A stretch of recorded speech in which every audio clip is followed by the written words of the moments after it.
Yes, Kenya.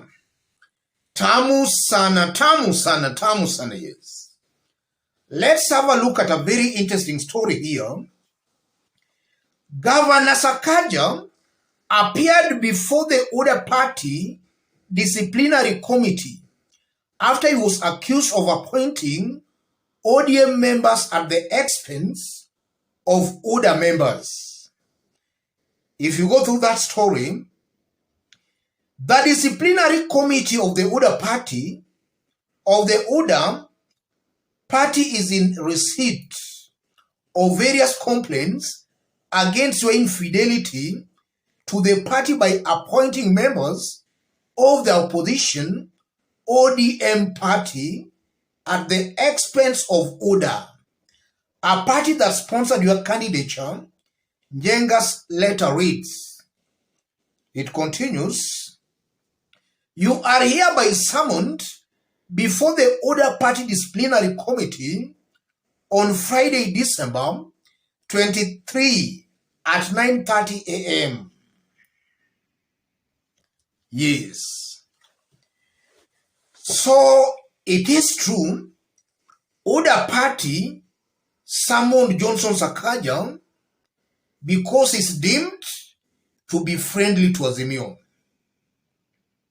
And you can see clearly that the MCAs, Nairobi UDA MCAs, who were complaining that Sakaja was working with Azimio, they were doing that with the full blessings of the party's top leadership.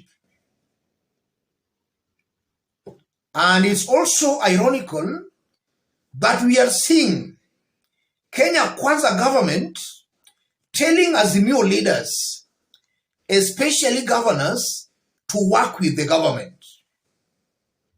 That politics is over. But when Kenya Kwanza governor warms towards Azimio, he is being called for disciplinary action. The government telling the opposition, work with the government. Now when leaders in government want to work with the opposition, they are being called for disciplinary action. In this video, I want us to dissect that story for Kenyans to know exactly what is happening here.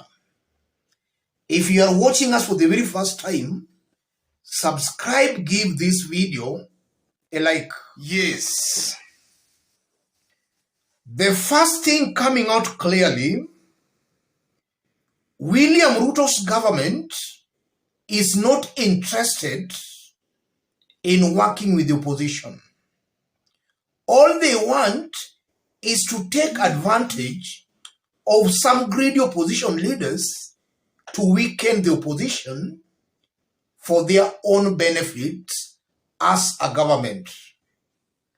And this is why I've always been saying here that if you see any Azimio leader or any opposition leader saying they want to work with the government for development, those are greedy leaders seeking their own personal gains, pretending to be seeking development on behalf of the people. That's the truth, ladies and gentlemen. Azimio supporters should be told, and they should know, any Azimio leader cheating you that he or she must work with the government for development, that's a greedy leader seeking his or her own personal gains. You are seeing clearly that William Ruto's government is not honest. They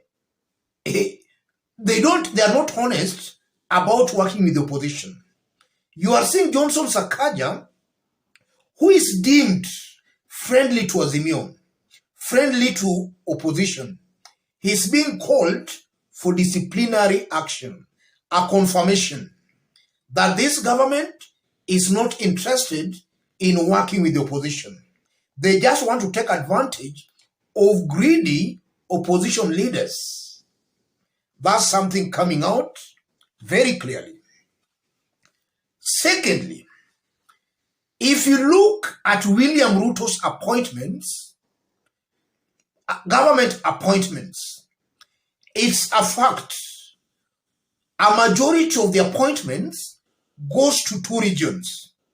And I'm saying that with a lot of confidence. Goes to 2 regions. The mountain and the Kalenjin Rift Valley. Yesterday, we did a detailed analysis on some appointments that were made yesterday by William Ruto. Out of 7 appointments, 5 appointments went to those 2 regions. Look at Johnson Sakaja's appointments. Sakaja tried to balance.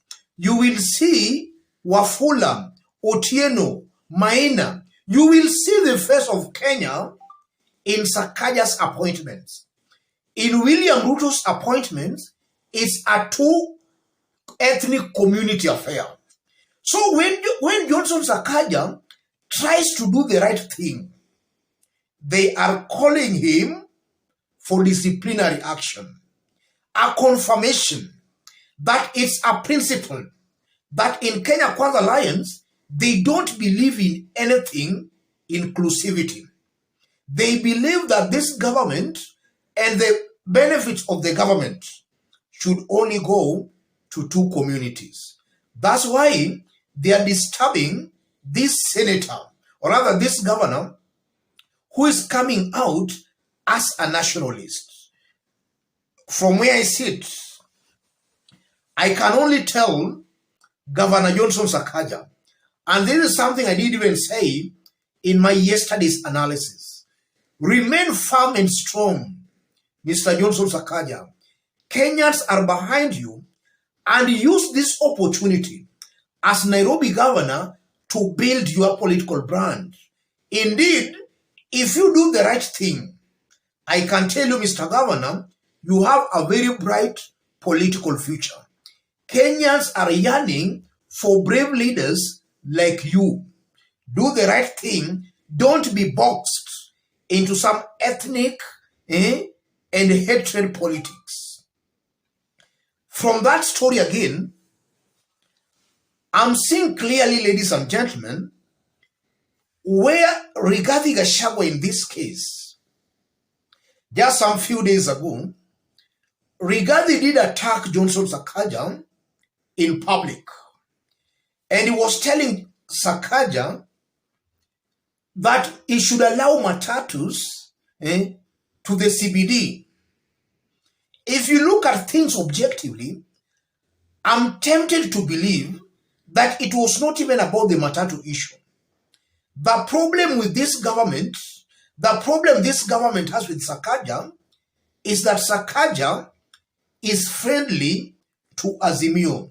So they are trying to look for all possible ways to thwart Sakaja's developmental agendas. That's exactly what I'm seeing here. Anything Sakaja does, now that he's seen to be embracing Azimio, anything he does is being scorned upon. That's what I'm seeing here. So that also proves that our top national leaders have let us down. Kenya is in a very bad state because the leaders who are charged with the responsibility of bringing Kenyans together are actually dividing Kenyans. This government, William Ruto's government, Mr. President, your government is dividing Kenyans. As a president, you should be a symbol of national unity. And this madness we are seeing in your government. Yes. As I conclude, Sakaja has already seen light. Sakaja knows where the people are. Sakaja is trying to identify with those people. He knows Nairobi is pro-Azimio. Sakaja also knows that he was not only voted for by only 1 or 2 tribes, but Kenyans voted for him wholesomely. Those who are relying on 2 tribes to elect them in Nairobi, they all failed. Johnson Sakaja was voted for by almost all tribes in Nairobi. Mr. Johnson Sakaja, serve all Kenyans who elected you. You were not elected by 1 or 2 tribes, but by all tribes in Nairobi. Let me stop it there for now, ladies and gentlemen. If you are watching us but you have not yet subscribed, kindly subscribe, give this video a like.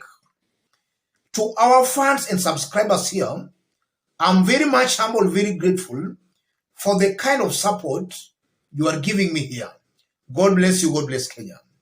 Any other person who want to support us here, and it's important I say this because some of you have been asking.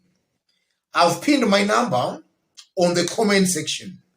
Contact me through the number or feel free to channel your support to the number. Feel free, please. And to those watching us outside Kenya, drop a comment, let us know from which part of the globe you are watching us from. Let's meet in our next analysis.